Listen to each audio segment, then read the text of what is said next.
আসসালামু আলাইকুম। অনলাইন ক্লাসে সবাইকে স্বাগতম। আমি আশরাফুজ্জামান, সহকারী শিক্ষক, শাহজালাল গোপীমোহন উচ্চ বিদ্যালয়। আজকে আমরা দশম শ্রেণীর সাধারণ গণিতের জ্যামিতি সম্পর্কে আলোচনা করব। জ্যামিতিটা আমাদের কাছে একটু কঠিন লাগে, কিন্তু অ্যাকচুয়ালি জ্যামিতিটা হচ্ছে একটা মজার বিষয়। শুরুর থেকে যদি জ্যামিতির পর মনোযোগ দেওয়া হয় তাহলে হচ্ছে জ্যামিতিটা খুব সহজ হয়ে যায়, কিন্তু মনোযোগ যদি না থাকে তাহলে আমাদের জ্যামিতিটা বুঝতে খুব কঠিন হয়ে যায়। এর শুরুর থেকেই ভালো করে আমাদের মনোযোগ দিতে হবে। তো চলো করা যাক। আজকে আমরা কয়েকটা উপপাদ্য সম্পর্কে আলোচনা করব। উপপাদ্যটা কি? হোয়াট ইজ কল্ড থিওরিয়ামস, যার সত্যতা প্রমাণ করা যায় তাকেই উপপাদ্য বলা হয়। A theorem is a statement that can be shown to be proved. Theorems called result, fact and proposition.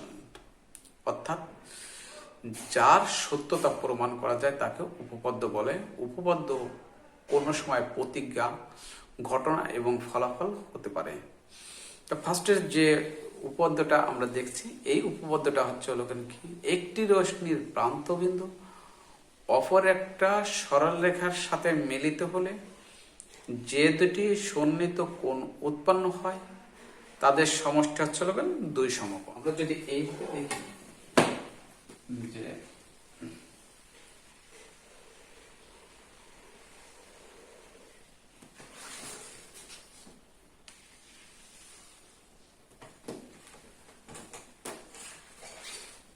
এখানে আমরা ও চিহ্নিত করছি, এখানে আমরা সি দিচ্ছি, এখানে আমরা দিচ্ছি এ, এখানে আমরা দিচ্ছি কি বি।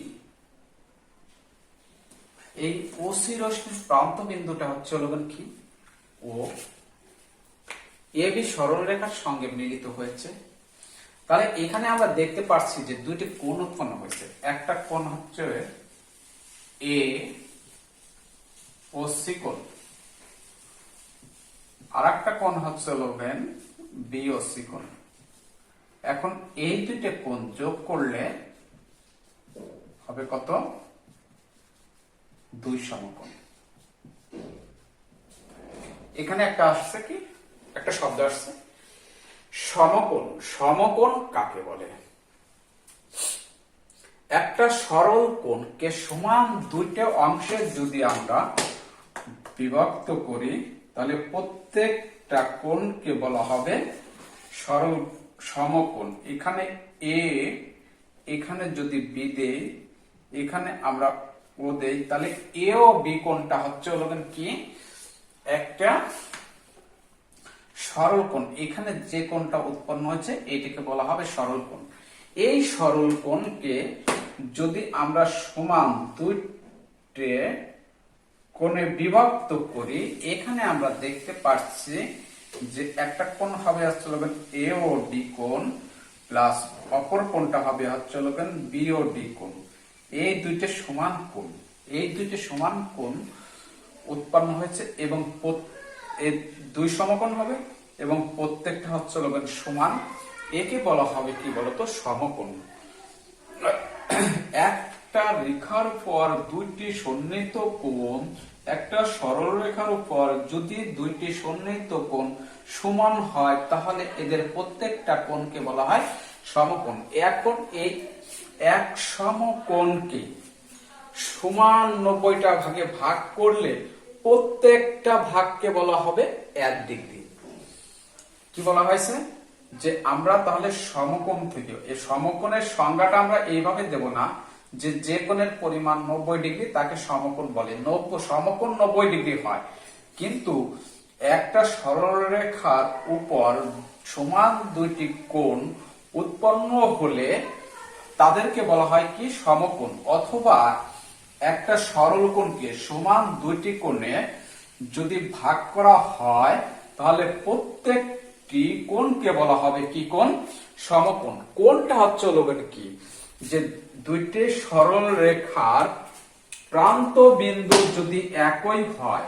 এই যে আমি একটি সরল রেখা আমরা নিলাম, ও দিলাম, এখানে আর একটা হচ্ছে বি দিলাম, এই এ বি, এই বিসি, এই এ বি ও বিসি এর প্রান্ত বিন্দু হচ্ছে হলো ও।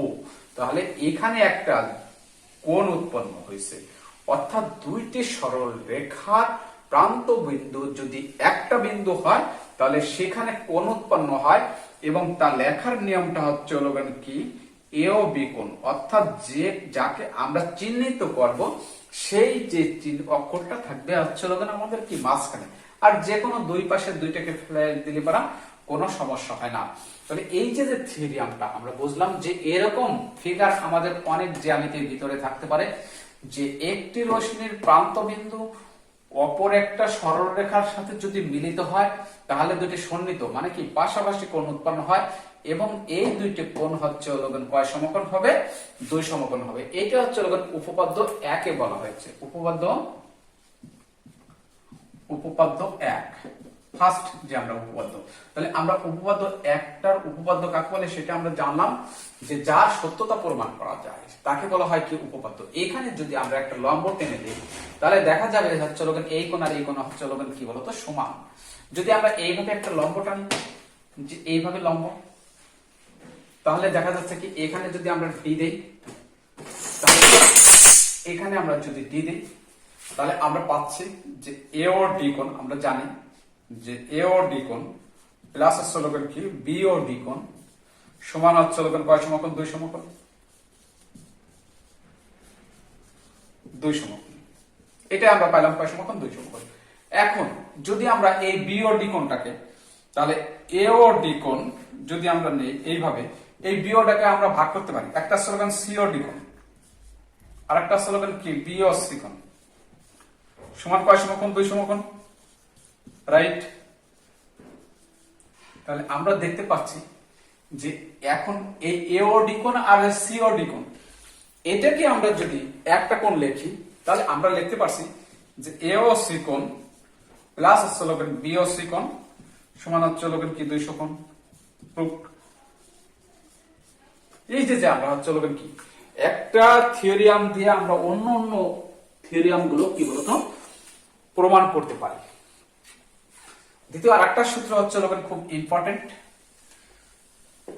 সেই সূত্রটা কি দুটি সন্নিহিত কোণের সমষ্টি যদি দুই সমকোণ হয় তবে তাদের বহিস্থ বাহুদ্বয় একই সরল রেখায় অবস্থিত। উপপাদ্য 2 এইভাবে বলা আছে, উপপাদ্য 2 তে বলা আছে কি যে দুইটি সন্নিহিত কোণের সমষ্টি,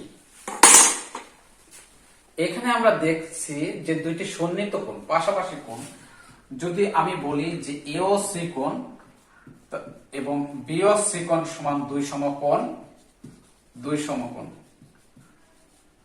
তাহলে বলা যাবে এই কথাটা যে এ ও বি এই যে বিন্দুগুলো আছে বা এই বিন্দুগুলো হচ্ছে সমরেখ, অথবা এইভাবে বলা যেতে পারে যে ও এ ও বি একই সরল রেখায় অবস্থিত।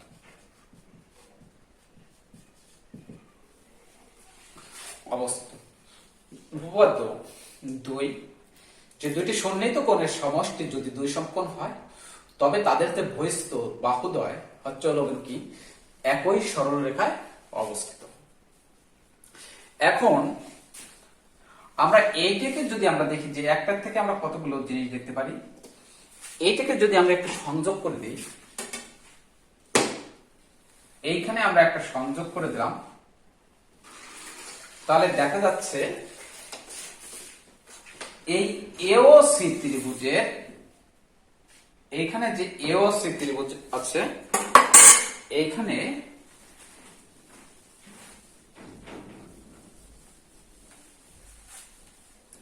এই বাহুটাকে আমরা সংযোগ করে দিলাম।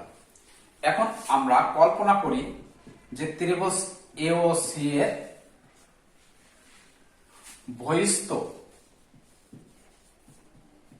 বহিস্থ বি ও সি কোণ সমান হচ্ছে ও এ সি কোণ প্লাস ওসি এ কোণ। অর্থাৎ এটাকে তুমি এইভাবে লিখতে পারো যে এ কোণ প্লাস কি সি কোণ। ওই উপপাদ্য 1 থেকে এটা আনা যায়, এটা একটা অনুসিদ্ধান্ত সূত্র আমরা বলতে পারি।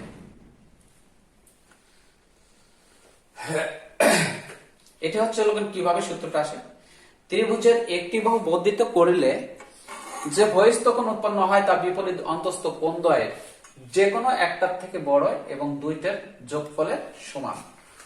অর্থাৎ যদি এইভাবে একটা ত্রিভুজ তুমি নাও, যে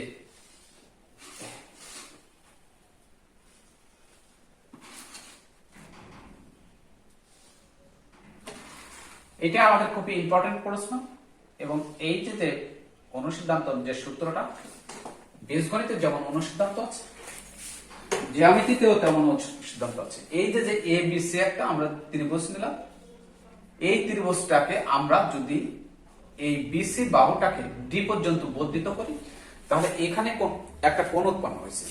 অর্থাৎ এই কোণটার নাম হচ্ছে এসি ডি কোণ। এসি ডি কোণ, এই এসি ডি কোণকে বলা হবে এই এবিসি ত্রিভুজের বহিস্থ কোণ। এই এসি ডি কোণটা, এই বহিস্থ কোণটা হবে এসি ডি কোণ। এই এ কোণের আর এই বি কোণ যোগ করলে যা হবে তাই। অর্থাৎ এই এ কোণ প্লাস হচ্ছে কি বলতো বি কোণ। এই সূত্রটা হচ্ছে কি, ত্রিভুজের একটি বাহু বর্ধিত করিলে যে বহিস্থ কোণ উৎপন্ন হয়, ত্রিভুজের একটি বাহু বর্ধিত করিলে যে বহিস্থ কোণ উৎপন্ন হয় তা বিপরীত অন্তস্থ কোণদ্বয়ের সমষ্টির সমান।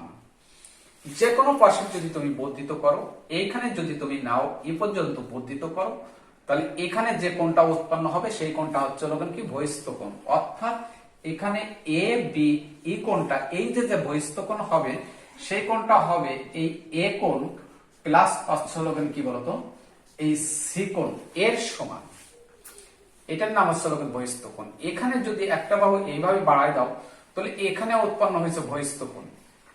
এই ত্রিভুজের এইটা হবে কোন কোণের সমান। দেখো যে আমরা লক্ষ্য করতে পারছি যে এই বাহুটাকে এইখানে বহিস্থ কোণ, এই বাহুটাকে এইখানে বহিস্থ কোণ, এটা হচ্ছে এ কোণ আর হচ্ছে বি কোণের সমান।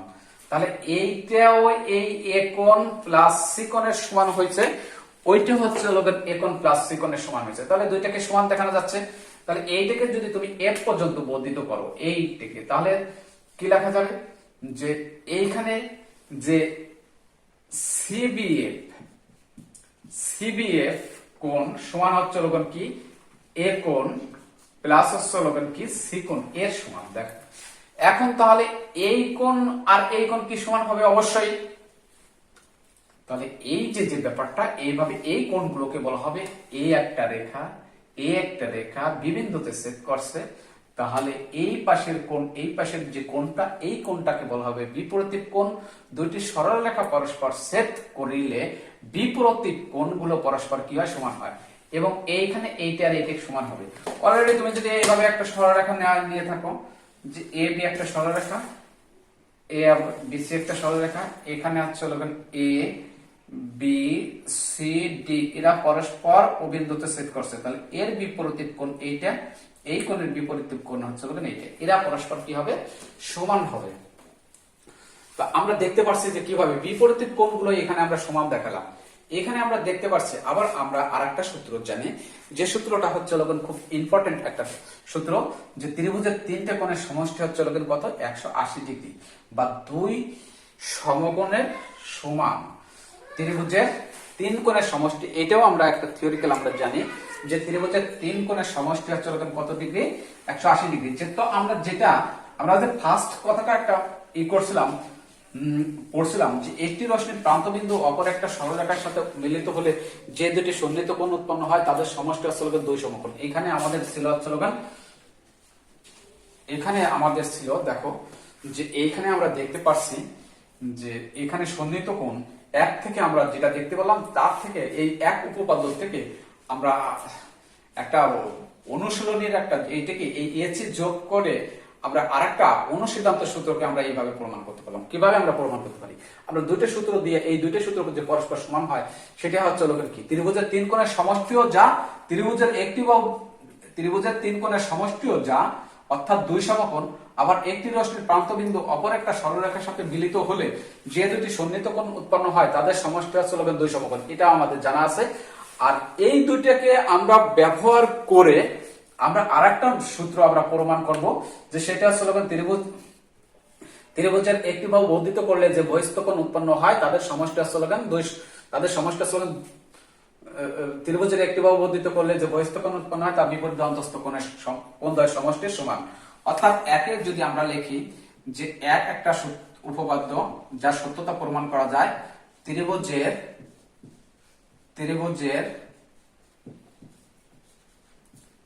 তিন কোণের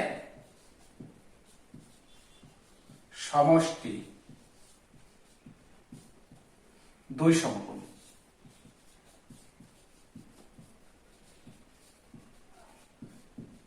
এই একটা ত্রিভুজের তিন কোণের সমষ্টি আছে দুই সমকোণ। একটি রশ্মির প্রান্তবিন্দু একটি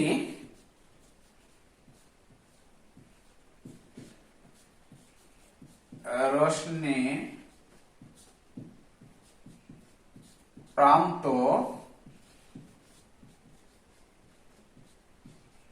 বিন্দু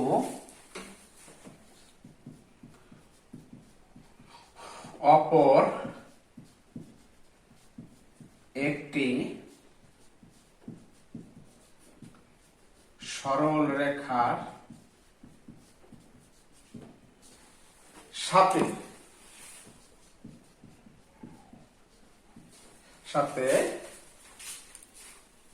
মিলিত হলে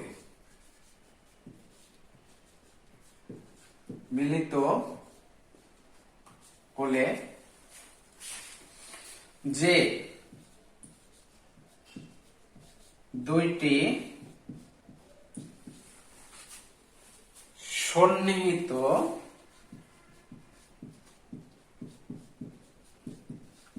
কোণ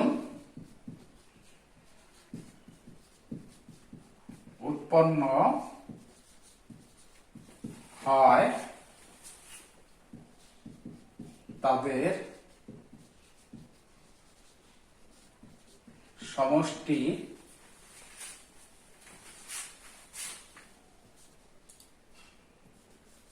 দুই সমকোণ।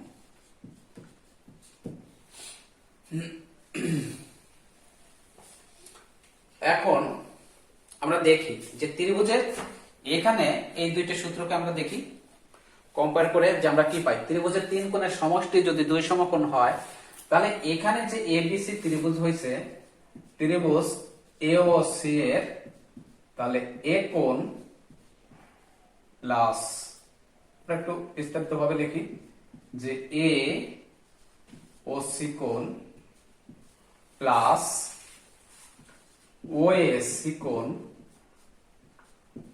প্লাস ও সি এ কোণ সমান কত? দুই সমকোণ। আবার একটা রশ্মির প্রান্তবিন্দু যদি অপর একটা সরলরেখার সাথে মিলিত হলে যে দুটি সন্নিহিত কোণ উৎপন্ন হয় তাদের সমষ্টি দুই সমকোণ। তাহলে সেই রেসপেক্টে আমরা বলতে পারি যে ওসি রশ্মির প্রান্তবিন্দু ও এবি সরলরেখার সাথে মিলিত হয়েছে, তাহলে হচ্ছে কি দুইটি সন্নিহিত কোণ উৎপন্ন হয়েছে। একটা হচ্ছে কি যে একটা কোণ হচ্ছে এ ও সি কোণ, আর একটা কোণ হচ্ছে কি বি ও সি কোণ, অর্থাৎ বি ও সি কোণ। এরা হচ্ছে কয় সমকোণ? দুই সমকোণ আমরা পাচ্ছি, তাই না? এটা ক্লিয়ার, এটা আমরা আগে শিখেছি। তাহলে আমরা এইটার সঙ্গে এই দুইটাকে আমরা তুলনা করতে পারি। তুলনা যদি আমরা করি তাহলে আমরা লিখতে পারি যে এ ও সি কোণ, যেহেতু এই তিনটে কোণের সমষ্টি হচ্ছে কয় সমকোণ? দুই সমকোণ। আর এখানে এই দুইটা কোণের পরিমাপ হচ্ছে দুই সমকোণ। আমরা দুইটা থিওরিয়াম আমরা আগে পড়ছি এবং তা আমরা দেখাতে পারছি। তাহলে এইখানে এ ও সি কোণ প্লাস ও এস সি কোণ প্লাস ও সি এ কোণ সমান এ ও সি কোণ প্লাস বি ও সি কোণ। এইখানে যদি আমরা উভয় পক্ষ থেকে এই এ ও সি কোণটা আর এই পাশে এ ও সি কোণটা, এই দুইটা কোণ বাদ দেই, তাহলে আমাদের এখানে আমরা পাচ্ছি, অর্থাৎ এই এ কোণ আর সি কোণ, এই দুইটা কোণ, অর্থাৎ এ কোণ আর কি সি কোণ সমান আমরা পাচ্ছি ও পেশে বি ও সি কোণ। অর্থাৎ এটা আমাদের এই দুইটা সূত্র থেকে আমরা কি বলতো এইটা নতুন একটা কিছু আর কি প্রমাণ করলাম। অর্থাৎ উপপাদ্য থেকে কোন সিদ্ধান্ত থেকে যা কিছু গৃহীত হয় সেটাই হচ্ছে আমাদের কি বলতো অনুসিদ্ধান্ত। আমরা অনুসিদ্ধান্ত সূত্র বলে থাকি। যে এ অনুসিদ্ধান্ত একটি প্রতিজ্ঞা যা প্রমাণিত কোন উপপাদ্য থেকে সরাসরি প্রতিষ্ঠিত করা যায়। তাহলে অনুসিদ্ধান্তটা হচ্ছে কি? অনুসিদ্ধান্ত একটি প্রতিজ্ঞা যা প্রমাণিত কোন উপপাদ্য হতে সরাসরি প্রতিষ্ঠিত করা যায়। এই যে আমরা প্রমাণিত কোন উপপাদ্য থেকে এ একটা উপপাদ্য থেকে আমরা এটাকে প্রমাণ করছি যে এ কোণ প্লাস সি কোণ হচ্ছে বি ও সি কোণ। অর্থাৎ এটা আমাদের কি ওই দুইটা থিওরিক্যাল থেকে আমরা প্রমাণ করছি যে তাহলে এটাকে বলা হবে, আমরা বলবো এটাকে কি বলতো অনুসিদ্ধান্ত। অর্থাৎ এই এক ত্রিভুজের একটি বাহু বর্ধিত করলে যে বহিস্থ কোণ উৎপন্ন হয় তার বিপরীত অন্তস্থ কোণ দ্বয়ের সমষ্টির কি সমান। তা আমাদের এই যে থিওরিক্যাল গুলো আছে, এই উপপাদ্য গুলো আছে, যার সত্যতা আমরা দেখাইতে পারছি যে ত্রিভুজের তিন কোণের সমষ্টি হচ্ছে উভয় সমকোণ, দুই সমকোণ। একটি রশ্মির প্রান্তবিন্দু অপর একটা সরলরেখার সাথে মিলিত হলে যে দুটি সন্নিহিত কোণ উৎপন্ন হয় তাদের সমষ্টি হচ্ছে দুই সমকোণ। আবার ত্রিভুজের বাহু যদি সমান হয় তাহলে কোণও সমান। যদি এই এ ও সি ত্রিভুজের এই এ ও বাহু সমান যদি অশ্লী বাহু হয়, তাহলে এই এ ও বাহু সমান যদি এই বাহু সমান যদি এই বাহু হয়, তাহলে আমরা বলতে পারবো যে এই কোণ আর এই কোণ হচ্ছে সমান। অর্থাৎ একটা ত্রিভুজের দুইটা বাহু সমান হলে তাদের বিপরীত কোণ কি হবে? বিপরীত কোণ সমান হবে। যদি আমরা এইভাবে এইটাকে নেই, এটাকে আমরা নিলাম এইভাবে, তাহলে এটাকে যদি আবার একটা বাহু আসলো, তাহলে দেখা যাচ্ছে এই কোণ আর এই কোণ আর এই কোণের যোগফলের সমান, এই কোণ আর এই কোণের যোগফলের সমান। ধন্যবাদ সবাইকে। পরবর্তী ক্লাসে আবার দেখা হবে। আসসালামু আলাইকুম।